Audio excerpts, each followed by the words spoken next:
Most people can't even point to Mongolia on a map, yet here sits a country larger than Alaska, sandwiched between two superpowers, where you can still live cheaper than your monthly Netflix and coffee budget back home.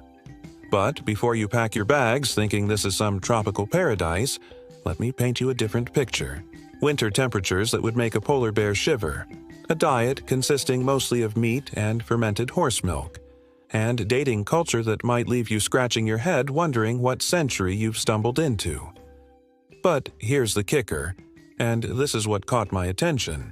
Expats are claiming they're living comfortably on just $500 a month in Ulaanbaatar, Mongolia's capital.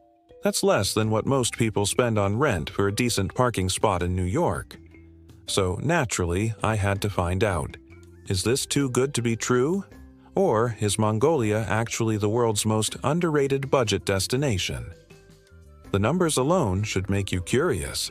We're talking about a country with just 3.3 million people scattered across an area bigger than Iran, Turkey, and France combined.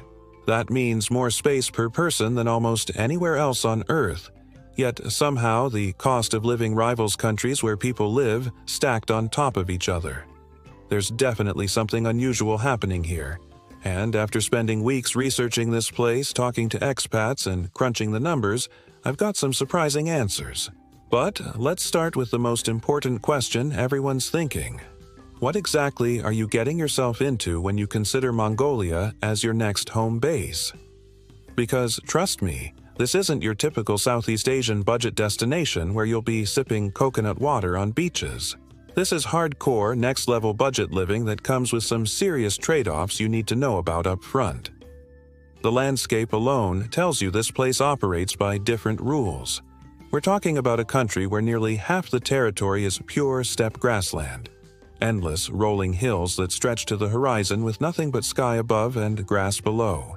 No trees, no mountains, no variety. Just vast emptiness that can either be meditative or absolutely maddening, depending on your personality type. Then you've got the Gobi Desert covering the south, where summer temperatures hit 45 escardas, while winter drops to minus 40 degrees. Yes, you read that right. An 85-degree temperature swing throughout the year. And speaking of those winters, let me give you some context that'll make you appreciate your current heating bill. Ulaanbaatar holds the distinction of being the world's coldest national capital, where January averages sit around minus 20 degrees, but nights regularly drop to minus 40 degrees. That's cold enough to freeze spit before it hits the ground. The locals have a saying that winter lasts 9 months and summer is just 3 months of bad skiing. They're not entirely joking. But here's where it gets interesting from a budget perspective. Those extreme conditions that would send most tourists running actually work in favor of long-term residents. Rent prices drop significantly during winter months because demand plummets. Local businesses offer massive discounts just to keep customers coming through the door. Even food costs decrease as imports slow down, and locals rely more heavily on preserved and traditional foods that cost a fraction of imported goods. The geography creates this weird economic bubble where certain things are incredibly cheap, like heating costs, because the government subsidizes energy to prevent people from literally freezing to death, while other items become luxury goods due to import costs and logistics nightmares.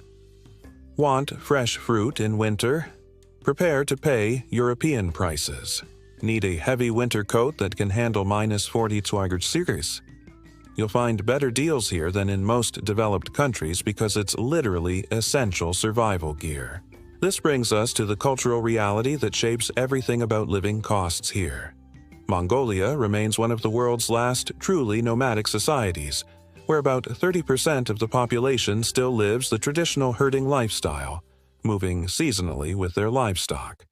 This isn't some tourist show.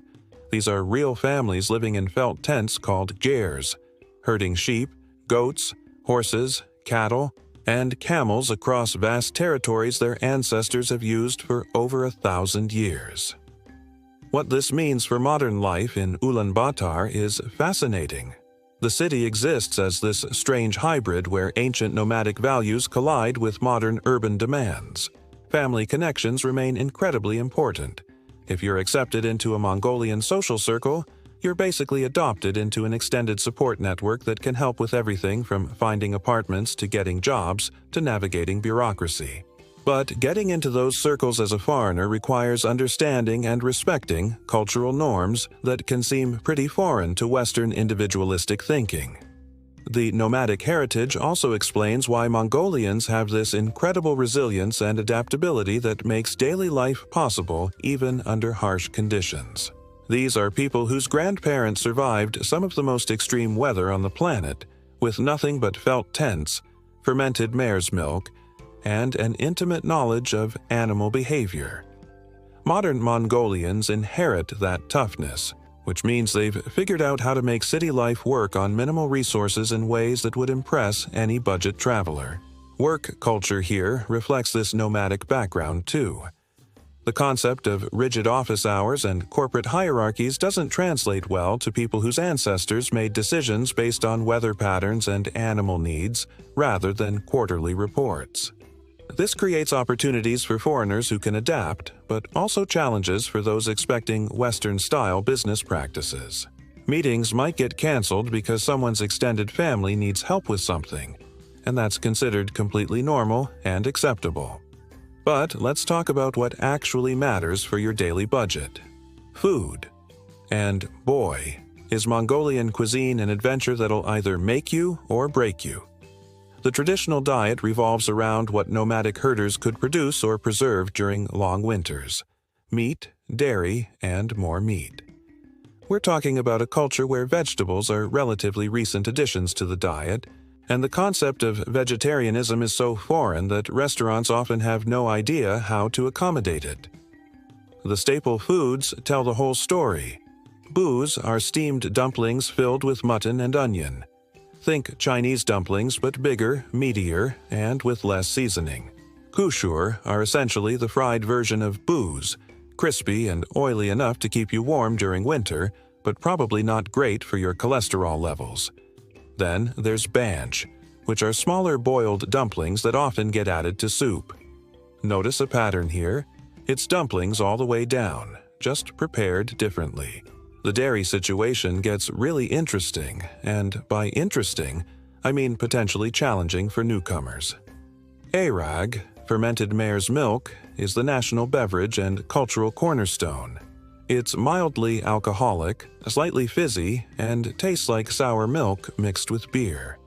Locals consider it both nutritious and sacred.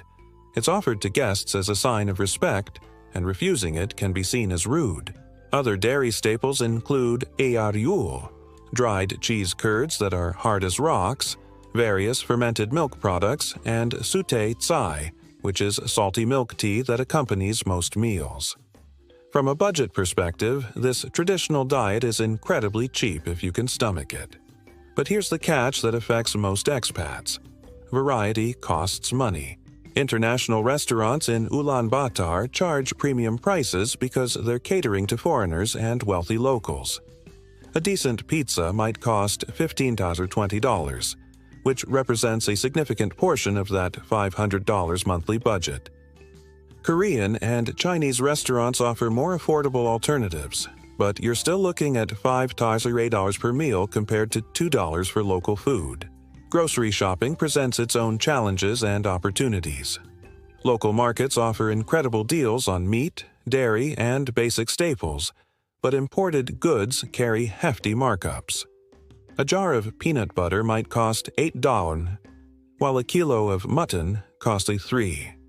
Fresh vegetables are expensive year-round but become absolutely ridiculous during winter months when everything needs to be imported from warmer climates. The alcohol situation deserves special mention because it affects both social life and budget calculations. Mongolians have a complex relationship with alcohol that traces back to traditional fermented beverages, but now includes serious vodka consumption. Local vodka is extremely cheap. You can get a decent bottle for under $5, but quality varies widely. Beer is also affordable, with local brands costing around $1 to $2 per bottle in stores. However, bar and restaurant markups can triple those prices, so social drinking can quickly eat into a tight budget. Tea culture provides a more budget-friendly social option. Sute tsai isn't just a beverage, it's a social ritual that happens throughout the day. Learning to properly prepare and serve this salty milk tea can open doors socially and provides a warm, filling drink that costs pennies per serving. Many expats initially hate it, but eventually develop a taste for it out of necessity and social pressure. Now, let's address the elephant in the room that many budget travel videos conveniently ignore. What's the dating and social scene actually like for foreigners, especially men, in Mongolia? Because if you're considering moving somewhere on a tight budget, social life and relationship possibilities definitely factor into the equation, even if people don't always admit it openly. The reality is complicated and definitely not what most Western guys expect when they show up thinking they've found some hidden paradise. Mongolian women are generally well-educated. The country actually has a reverse gender gap where women outperform men in higher education and increasingly in professional careers. This creates interesting dynamics that can surprise foreigners who might have outdated expectations about Asian dating culture. Traditional Mongolian culture places high value on family connections and social reputation, which means casual dating operates differently than in Western countries.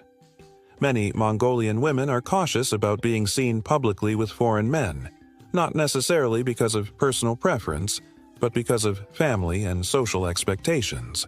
This doesn't mean relationships don't happen, but they often develop more slowly and privately than many Western men anticipate.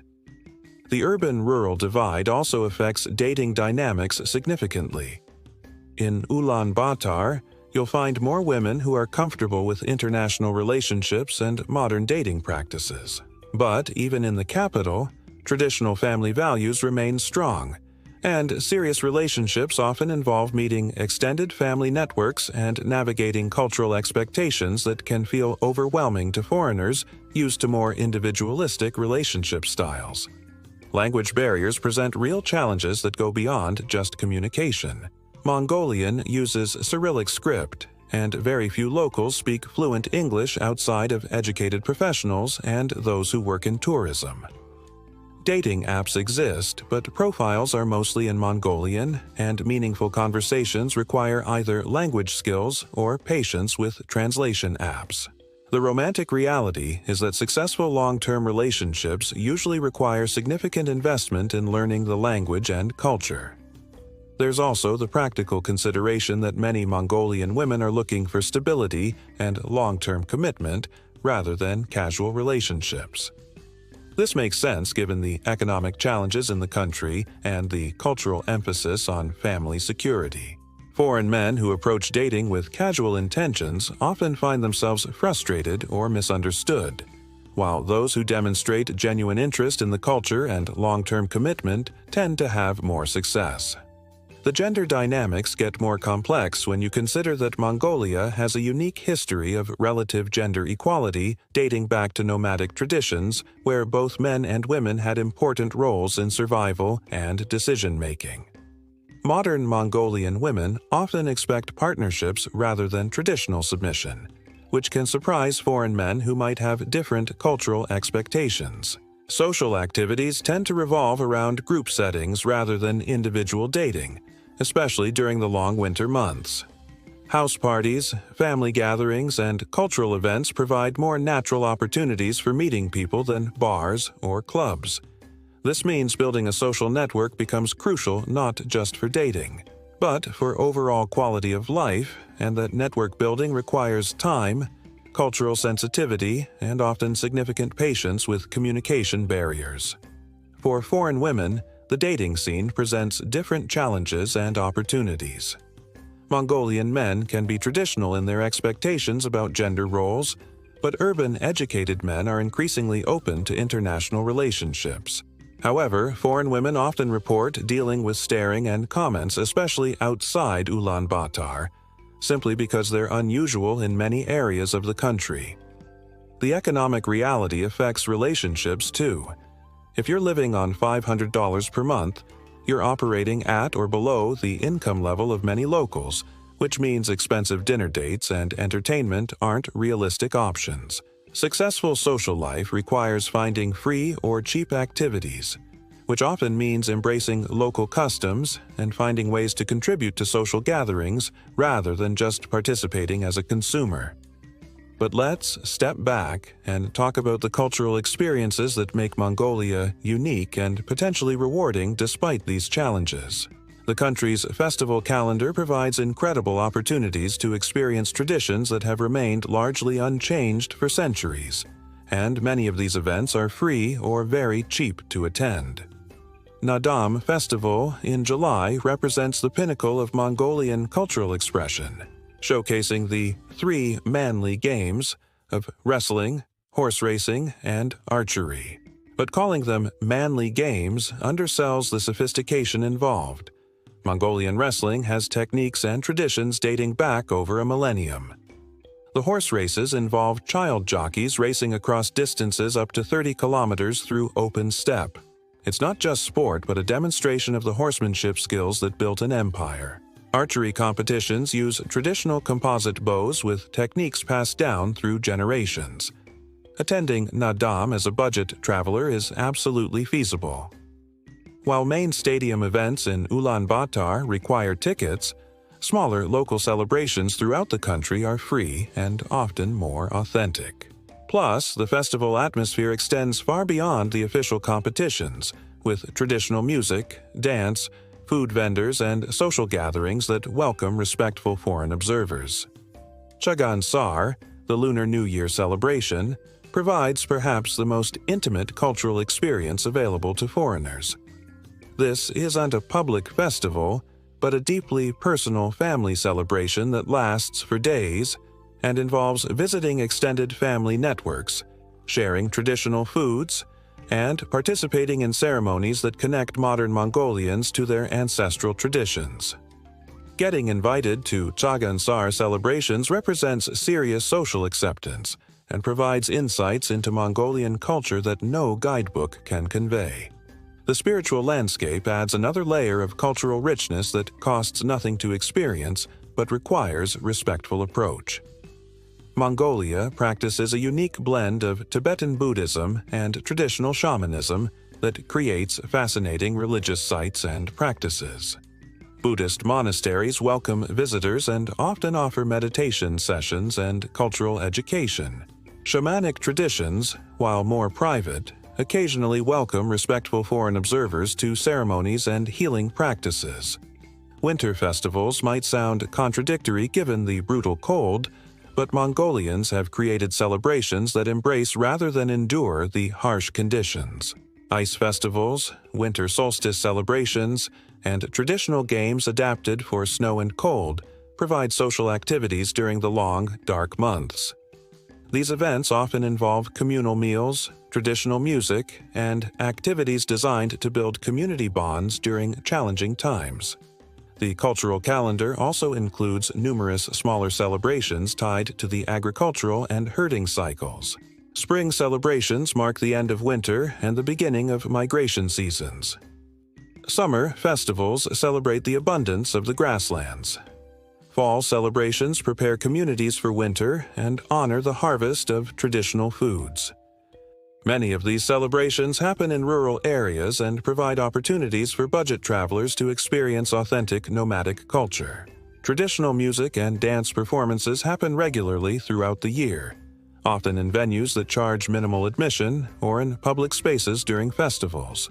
Mongolian traditional music includes throat-singing techniques that create otherworldly harmonies, horsehead fiddle performances that can induce emotional responses in unexpected ways, and epic song traditions that tell stories stretching back centuries. But cultural experiences alone don't pay the bills, so let's break down the actual numbers that make or break the $500 monthly budget claim. The math here is crucial because unlike many budget destination videos that fudge numbers or ignore essential expenses, we need to be realistic about what that money actually covers and what lifestyle trade-offs you're accepting. Housing represents the largest expense category, and this is where Mongolia offers genuine advantages compared to other potential budget destinations. In Ulaanbaatar, a basic studio apartment in an older building runs 300,000 to 500,000 tugrik per month, roughly 170. These aren't luxury accommodations. We're talking Soviet-era apartment blocks with shared hallways, basic heating systems, and minimal amenities. But they're warm, dry, and secure, which matters more than aesthetics when outside temperatures hit -40 degrees C. Shared housing situations can reduce costs significantly. Many expats find roommate arrangements for 150,000 to 250,000 tugrik per month, 85, though this requires navigating cultural differences and potentially language barriers with local roommates. Some foreigners arrange housing exchanges, offering English tutoring or other services in exchange for reduced rent. Utilities present an interesting cost structure due to government subsidies designed to prevent winter heating emergencies. Basic heating, electricity, and water typically add 50,000 to 100,000 tugrik per month, 17 to 35, to housing costs, even during winter when heating demands are extreme. This represents significant savings compared to heating costs in many developed countries with similar climate challenges. Internet connectivity is surprisingly good and affordable in Ulaanbaatar, with high-speed plans available for around 30,000, 50,000 tugrik per month, 10,017. This makes Mongolia feasible for digital nomads or remote workers who need reliable connectivity, though rural areas have much more limited options. Food costs vary dramatically based on dietary choices and adaptation to local options. A more realistic food budget that includes occasional international cuisine, fresh vegetables, and dietary variety ranges from 200,000 to 350,000 tugrik per month, 1 to 20. This allows for eating out occasionally, buying some imported ingredients, and maintaining a more familiar diet while still emphasizing local options for basic meals. Transportation within Ulaanbaatar is genuinely cheap. Public buses cost around 500 tugrik, about 20 cents per ride, and the network covers most areas of the city. Taxis are affordable for occasional use, typically costing 2,000 tugrik per kilometer, roughly 70 cents. Many expats find that walking combined with occasional bus rides meets most transportation needs for under 30,000 tugrik per month, $10. Healthcare represents a wild card that could either be minimal expense or budget-breaking crisis depending on needs and circumstances. Basic healthcare is theoretically free for residents, but quality varies significantly, and many foreigners prefer private healthcare options. Health insurance through international providers costs $50 to $150 per month depending on coverage, while local private healthcare visits typically cost $20 to $50 per appointment. Entertainment and social activities can be managed on tight budgets if you embrace local options. Local bars and clubs charge minimal cover fees, and drinks are affordable by international standards. Cultural events, festivals, and outdoor activities provide free or cheap entertainment options year-round. A reasonable entertainment budget runs 50,000, 100,000 tugrik per month, 17.35.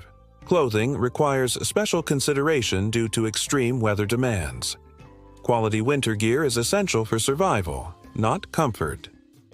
Initial setup costs for proper winter clothing can reach 200 to 400 hundreds, but this represents a one-time investment rather than monthly expense. Local markets offer affordable winter gear, though quality varies and extreme weather performance isn't guaranteed. So let's do the math on that $500 monthly budget. Housing, shared, $50, ICs 85, utilities, 17.35, food, adapted diet, 70 to 120, transportation, $10, healthcare, insurance, 50 to 150, entertainment, 17.35, internet, 10 to 17, miscellaneous, 30 to 50. The realistic range runs $254 to $502, which means $500 is theoretically possible but requires significant lifestyle adaptations and doesn't include emergency funds, savings, or major purchases. You're living paycheck to paycheck in a country where emergency expenses could create serious problems. More importantly, this budget assumes everything goes smoothly. Medical emergencies, heating system failures, job loss, or major expense categories like visa renewals, flights home, or equipment replacement could destroy a $500 monthly budget instantly. The smart approach involves having significantly more available while living on $500, treating the low expenses as an opportunity to save rather than scrape by. But money aside, what's daily life actually like in Mongolia, especially regarding the practical challenges that determine whether this lifestyle is sustainable long-term? Because living cheaply somewhere doesn't matter if the day-to-day reality makes you miserable or threatens your health and safety. Transportation beyond basic city travel reveals both the country's character and its limitations. Mongolia has exactly one paved road connecting major cities. The rest of the country is accessible only by dirt tracks that become impassable during spring snowmelt and fall freeze-thaw cycles. This means rural travel requires serious planning, appropriate vehicles, and acceptance that weather can strand you for days or weeks. Within Ulaanbaatar, the transportation situation tells a story of rapid modernization, colliding with inadequate infrastructure. Traffic jams that would embarrass Los Angeles occur regularly despite the relatively small population, because the road network wasn't designed for the number of vehicles now crowding the streets. Air pollution from vehicle exhaust combines with coal-burning heating systems to create some of the world's worst air quality during winter months. The public bus system works, but requires patience and cultural adaptation. Buses are often crowded to the point of being uncomfortable, especially during rush hours and cold weather when everyone crowds inside. Routes are marked in Mongolian script, and drivers rarely speak English, so navigation requires preparation or local assistance. However, the system is cheap, reliable, and covers most areas tourists or expats need to reach. Taxi culture operates on different principles than most Western cities. Many taxis are informal arrangements where private car owners pick up passengers for extra income, which means negotiating prices, ensuring safety, and communicating destinations can be challenging for foreigners. Official taxi services exist but cost more and aren't always readily available. For longer distances within Mongolia, shared minivans and buses connect major towns, but comfort levels are minimal and schedules are suggestions rather than commitments. These vehicles often wait until full before departing, which could mean hours of delays. Winter travel requires serious consideration of weather risks and emergency preparedness. The famous Trans-Mongolian Railway provides the most reliable long-distance transportation option, connecting Ulaanbaatar to both Russia and China. This represents not just transportation, but a cultural experience, with traditional sleeping cars, dining options, and opportunities to meet both locals and international travelers. Tickets are affordable by international standards, and the journey itself becomes part of the adventure. But let's talk about something that affects daily life more than transportation: the reality of extreme weather and its impact on everything from shopping to social activities to mental health. Because when people hear cold weather, they often don't grasp what -40 actually means for daily life. At these temperatures, exposed skin can develop frostbite in minutes. Car engines require block heaters or won't start. Metal becomes brittle enough to break. Batteries drain rapidly.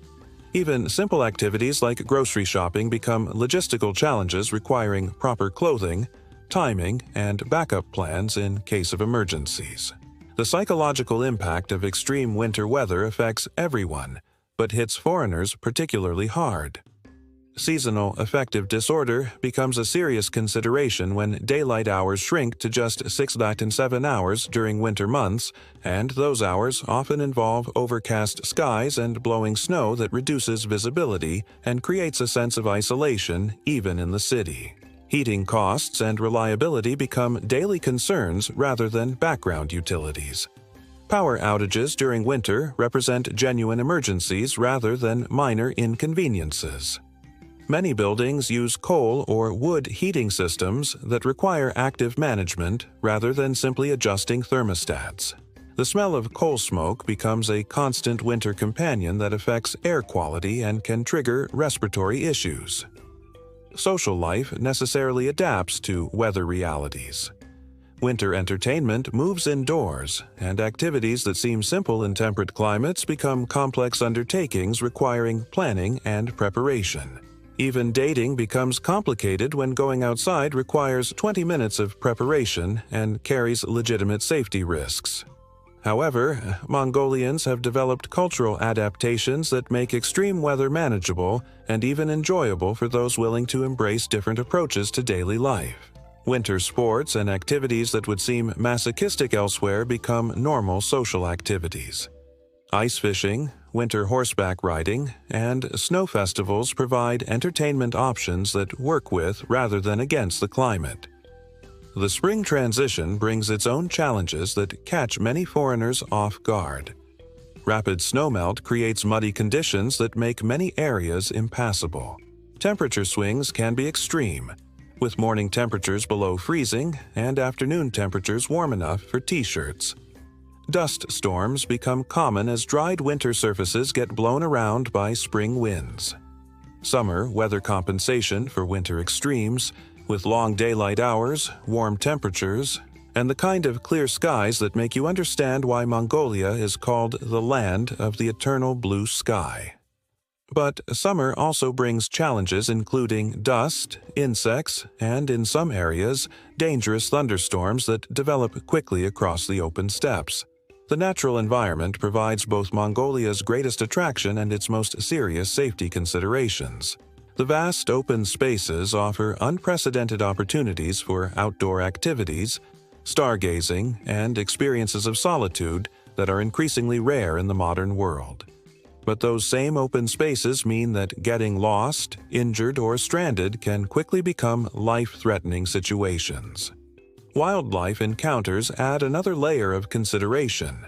While Mongolia doesn't have large predators that threaten humans, the country does have wolves, bears in some regions, and various smaller animals that can pose risks in certain circumstances.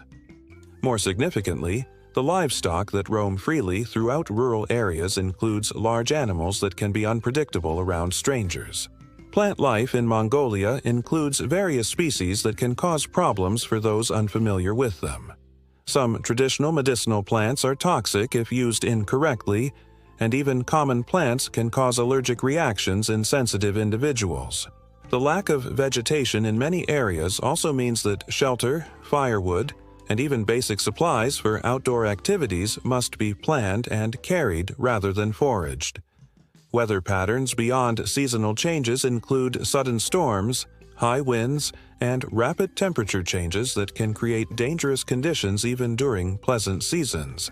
The lack of geographic barriers across much of the country means that weather systems can develop and move quickly, catching unprepared travelers in dangerous situations. But let's shift focus to something more practical for potential expats. What are the actual opportunities for foreigners to earn money in Mongolia? And how realistic is it to support yourself financially rather than just spending savings or remote income? The job market for foreigners is limited, but does offer some opportunities, primarily in education, international business, and specialized technical fields.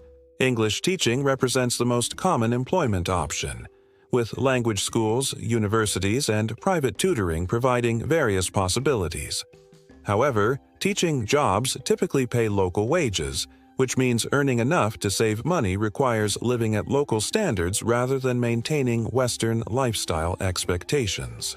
International organizations, mining companies, and development projects occasionally hire foreign specialists, but these positions usually require specific qualifications and experience. Salaries for these positions can be competitive by international standards, but jobs are limited and often temporary contracts rather than permanent employment. The growing tourism industry provides opportunities for those with relevant experience and language skills. tour guides, travel coordinators, and hospitality professionals can find work, especially during summer months. However, tourism is seasonal, and income varies significantly throughout the year. Freelance and remote work opportunities depend entirely on internet connectivity and time zone considerations.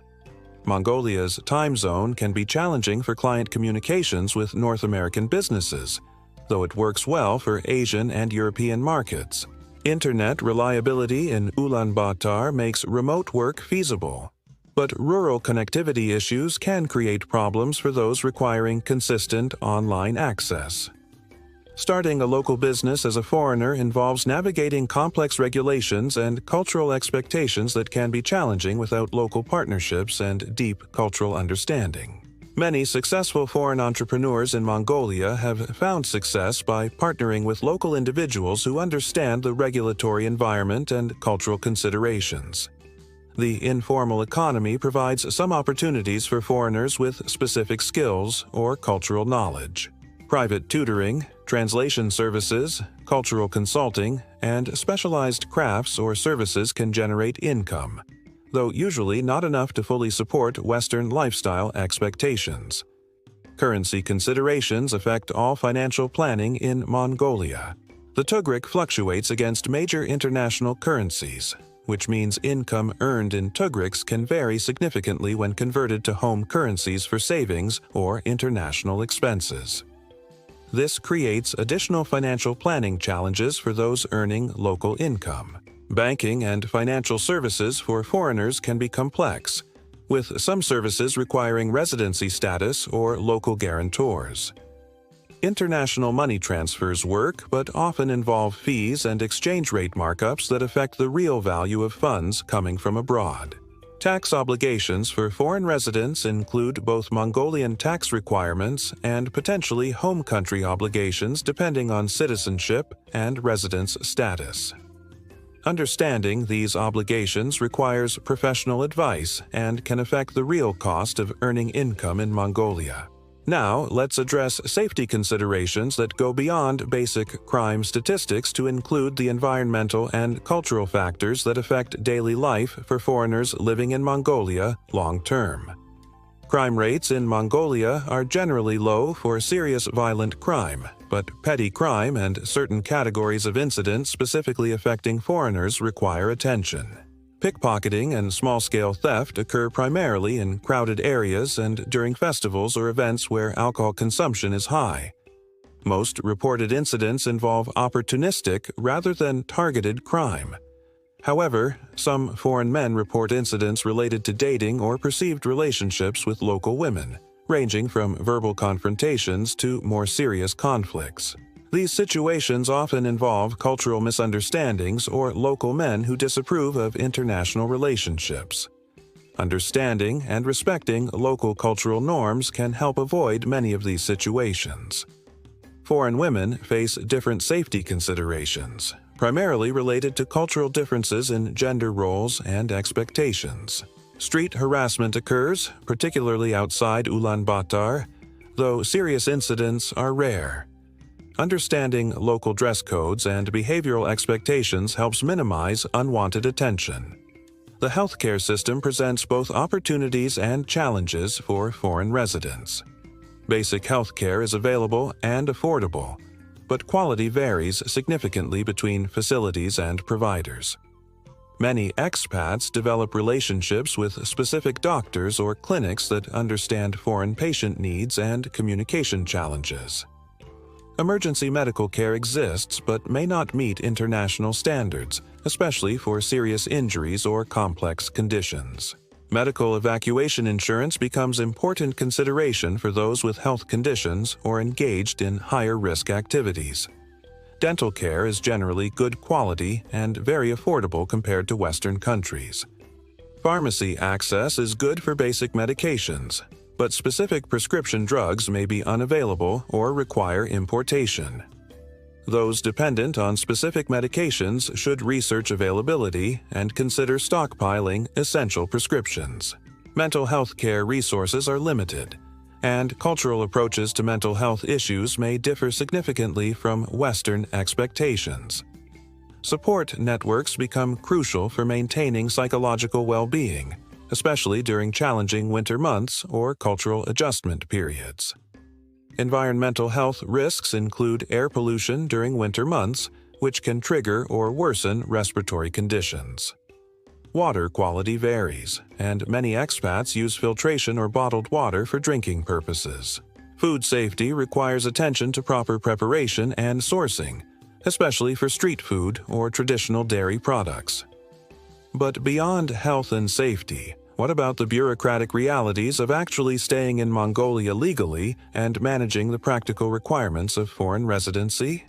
Visa requirements for tourists allow stays up to 30 days without a visa for many countries, with extensions possible through proper channels. However, longer-term residence requires different visa categories and involves navigating bureaucracy that can be complex and time-consuming. Work permits require employer sponsorship and involve multiple steps including health examinations, background checks, and various document translations and certifications. The process can take several months and requires maintaining legal status throughout the application period. Residency permits for those not working require demonstrating financial support and often involve local sponsorship or guarantees. Investment requirements and financial thresholds change periodically, and regulations aren't always clearly communicated in English. Language requirements for official processes mean that most foreigners need local assistance or professional services for visa applications, residency processes, and other bureaucratic requirements. Translation and certification of documents add time and expense to most official processes. Banking and financial requirements for residency often include maintaining local bank accounts and demonstrating specific levels of financial resources. Opening bank accounts as a foreigner can require various documents and local references that are not always clearly specified. Registration requirements mandate that foreigners register their residence with local authorities and maintain updated information about address changes and other status updates. Failure to comply with registration requirements can result in fines or complications with visa renewals. The regulatory environment changes periodically, and information available in English isn't always current or comprehensive. Many successful expats develop relationships with local legal or immigration professionals who can provide current guidance and assistance with compliance requirements.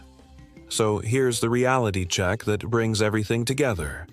Mongolia offers genuine opportunities for budget living and cultural experiences that are increasingly rare in our connected world. But success requires specific personality traits, realistic expectations, and significant cultural adaptation.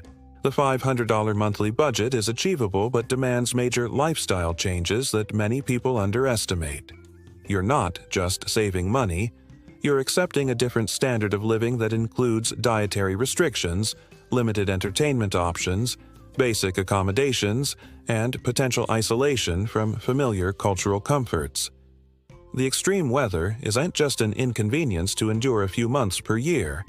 It fundamentally changes how you live, work, socialize, and plan daily activities for nearly half the year.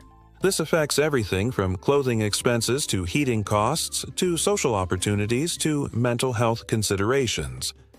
Cultural adaptation requirements go far beyond learning basic phrases or understanding etiquette.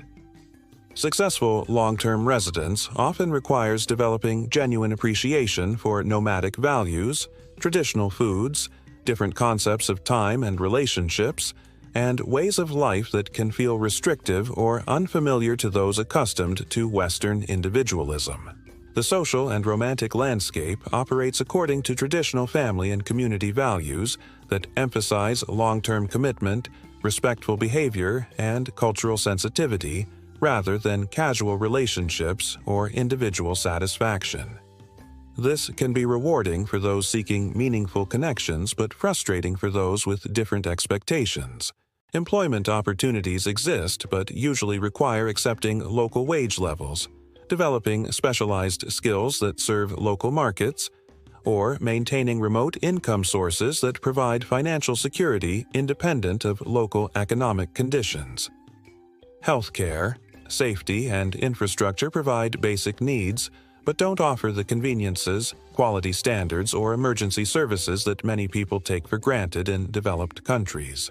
Self-reliance and preparation become more important than expecting systems to handle problems automatically. But for those who can adapt successfully, Mongolia provides experiences and opportunities that are genuinely unique in the modern world.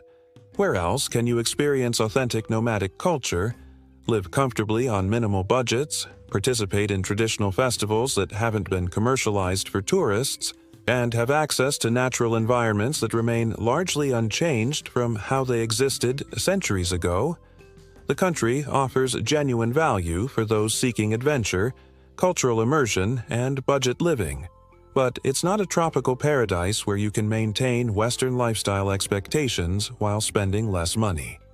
It's a challenging, rewarding, sometimes difficult place that demands respect, preparation, and realistic expectations in exchange for experiences that are increasingly rare in our modern world. So, can you really live in Mongolia on $500 per month? Yes, but with significant caveats about what that life actually looks like and whether you're prepared for the reality rather than the fantasy. It's possible, but it's not easy, and it's definitely not for everyone. The people who succeed tend to be those who genuinely embrace the culture rather than just tolerating it, who prepare thoroughly for the practical challenges rather than expecting to figure things out as they go, and who have backup plans and emergency funds rather than betting everything on perfect circumstances. Mongolia rewards those who approach it with respect, preparation, and realistic expectations. It can be an incredible adventure and a genuinely affordable place to live, but only if you're honest about what you're actually getting yourself into. Comment below if you're seriously considering Mongolia as your next destination. And more importantly, tell us whether you think you could handle fermented mare's milk and minus 40 degrees like winters in exchange for 500 monthly living costs. Because that trade-off pretty much sums up the entire Mongolia experience right there.